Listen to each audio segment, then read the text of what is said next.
मैं बीना काक जयपुर राजस्थान इंडिया से ज़रमीने की ख्वाहिश पे, ज़रमीने के कहने पे, जिसे मैं अपनी बहुत ही खुशकिस्मती समझती हूँ, and I am really happy to be part of joy of Urdu घर बैठे किताबें पढ़िए कैंपेन।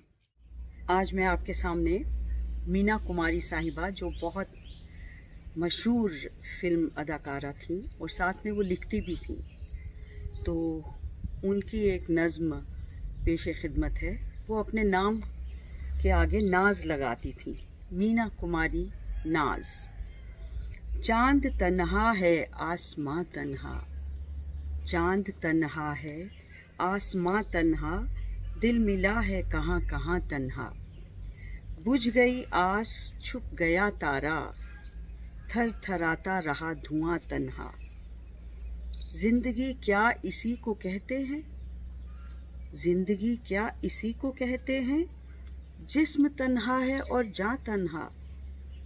हम सफर कोई अगर मिले भी कहीं, दोनों चलते रहे यहाँ तन्हा तन्हा। जलती बुझती सी रोशनी के परे, सिमटा सिमटा सा एक मकां तन्हा। राह देखा करेगा सदियों तक, छोड़ जाएंगे ये जहां तन्हा।